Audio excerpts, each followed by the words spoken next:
Every story carries a whisper of the soul. Listening isn't enough. Feel it. This is Soul Stories. The sun shimmered over the peaceful marina, casting a golden glow on rows of sleek yachts that rocked gently in the breeze. Seagulls circled above, their cries echoing across the calm blue water. Among those vessels stood the pride of the harbor, a majestic white yacht named the Serenity. It belonged to Ms. Victoria Hayes, a woman known for her wealth, confidence, and unshakable pride. Victoria was no ordinary woman. She was a self-made millionaire who ran a chain of luxury resorts, and everything about her screamed perfection, from her tailored white suit to the diamond bracelet glinting on her wrist. But today, perfection had failed her. For weeks, the engine of the Serenity had refused to start. She had called in 30 of the best marine engineers from across the region, each one confident, each one leaving defeated. The problem had turned into a rumor whispered across the docks. Even Victoria Hayes' money can't fix that yacht. Victoria stood with crossed arms, tapping her foot impatiently as another engineer walked away, shaking his head in frustration. "It's useless," he muttered. "That engine's cursed." Just then a man approached quietly from the nearby repair shop, his clothes smeared with grease, his boots worn from years of hard work. His name was Liam Carter, a small-town mechanic known for fixing old engines others had given up on. "Excuse me, ma'am," Liam said politely. "I heard you're having trouble with your yacht. Maybe I can take a look." Victoria turned, raising a perfectly shaped eyebrow. Her eyes swept over him, the oil-stained hands, the faded shirt, the humble demeanor. A soft, mocking smile touched her lips.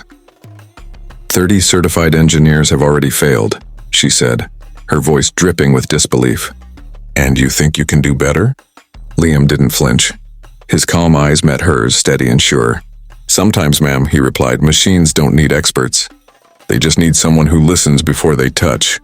A few people standing nearby chuckled under their breath.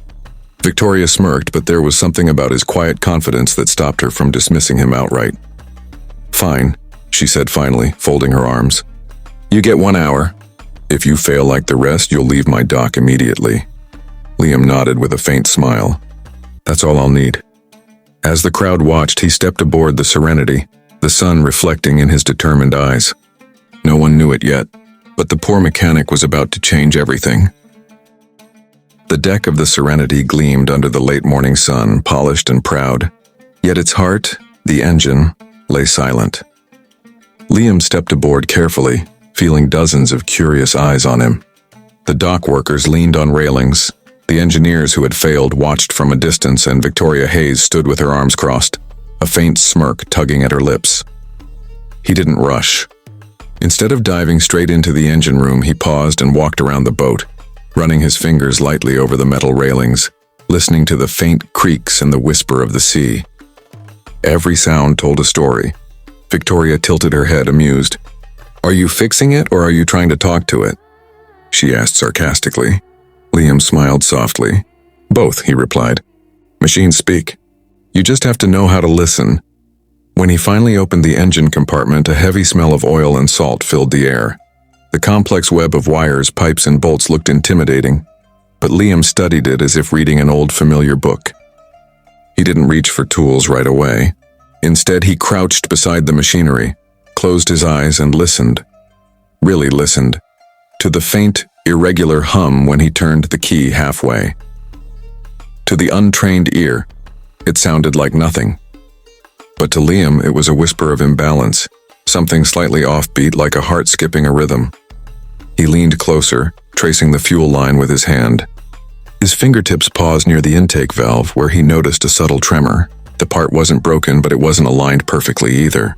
Just 0.5 millimeter off, enough to disrupt the fuel flow and silence a $1 million engine. He smiled faintly to himself. "Found you," he whispered. Victoria, growing impatient, sighed. "Do you at least see the problem?" she asked. Liam looked up. "Yes, ma'am. But it's not what you think. The engine's fine. It's just misunderstood." Within the hour, he asked for a single item from his toolbox, a small rubber washer, the kind that cost less than a cup of coffee. The onlookers exchanged doubtful glances. "That's it?" one engineer muttered. "He's joking," but Liam stayed calm. With steady hands, he replaced the worn washer, adjusted the valve, and tightened 2 bolts. Then, with quiet confidence, he turned the ignition key. The yacht shuddered once, and then roared to life, smooth and strong, like a sleeping beast awakened. Victoria's eyes widened. Around them, the marina fell silent, stunned by the sound of perfection.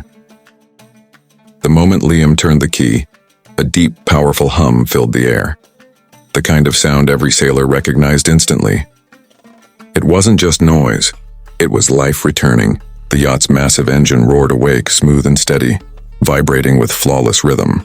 The water around the Serenity rippled as the propeller turned for the first time in months. For a few seconds, silence gripped the entire marina. The dock workers stopped what they were doing, tools frozen in midair. Even the seagulls seemed to pause mid-flight. Then came the gasps, disbelief rippling through the crowd like a wave. Victoria Hayes, who had been standing with her arms crossed and her expression half bored, suddenly uncrossed them, her eyes widening in pure astonishment. Her jaw dropped slightly as she stepped closer to the engine room. "That's impossible," she whispered, her voice barely audible.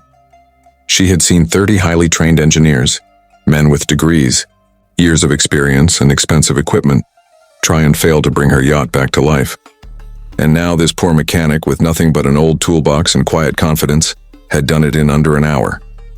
The engineers who lingered nearby exchanged glances of embarrassment and awe. One of them muttered under his breath, "How did he even?" before trailing off, shaking his head. Liam, meanwhile, remained calm, as if he'd just fixed a bicycle chain instead of a multi-million-dollar yacht. He wiped the grease from his hands with a rag, glanced at the humming engine, and gave a small nod of satisfaction. Victoria finally found her voice. How did you do that?" she asked, stepping closer. Liam turned toward her, his expression humble but steady. "It wasn't broken, ma'am," he said softly. "Just misunderstood." Those words hung in the air like a quiet truth, simple yet profound. Victoria blinked, trying to process what she'd just heard. 30 experts couldn't see that, she said, almost to herself. "They were looking for something complicated," Liam replied. "Sometimes the simplest things cause the biggest problems. You just have to listen, really listen, to what the machine is trying to say." A small crowd had gathered now, whispering and pointing, their disbelief slowly turning into admiration. For the first time, Victoria Hayes, the proud woman who believed money could buy every solution, stood speechless. And Liam, the poor mechanic who had dared to believe in his own quiet way, had just shocked everyone. Not with luck, but with patience, skill, and understanding. The sound of the Serenity's engine still echoed through the marina long after Liam had stepped away from it. It wasn't just the yacht that had come alive that day. It was the silence of disbelief turning into a storm of applause. The dock workers cheered, some even whistled, and a few of the engineers who had once mocked Liam stood with quiet admiration on their faces. Victoria Hayes, still standing beside the humming yacht, couldn't take her eyes off the man who had just defied every expectation. The sunlight reflected on her diamond bracelet, but for once, it wasn't her wealth that shone the brightest. It was her humility beginning to surface. She approached Liam slowly, her heels clicking against the deck. "Mr. Carter," she said, her tone softer than anyone had ever heard. "You've done something 30 of the best couldn't. You've saved me months of frustration and a great deal of pride." Liam smiled faintly, wiping his hands on his rag once more. "Just did what I do best, ma'am." Victoria studied him for a moment, the grease on his fingers, the simplicity in his words, the quiet strength in his eyes. There was no arrogance in him, no hunger for fame or recognition. Just calm purpose. "I want to make you an offer," she said. "Come work for me. I'll pay you triple what you earn now, full time. You can maintain all my boats, even the new ones I'm building. You deserve better than a small-town garage." There was a brief pause. Liam looked out over the sparkling water, the sea breeze brushing against his face. The offer was tempting, the kind that could change a man's life overnight. But his heart wasn't built for luxury or titles. "Thank you, ma'am," he said finally, his voice steady. "But I'd rather fix what others give up on. That's where I belong." Victoria blinked, taken aback by his humility. "You're turning down a fortune," she said in disbelief. Liam smiled gently. Some things are worth more than money. Peace, purpose, and the joy of seeing something broken come back to life. He turned to leave, walking down the dock with the same quiet confidence he had arrived with. The crowd parted to make way for him, eyes following the man who had just rewritten the meaning of genius. Victoria watched him go, her expression no longer proud but filled with respect. That day, everyone on the marina learned a powerful truth. Real skill isn't about wealth, status, or degrees. It's about understanding, patience, and heart.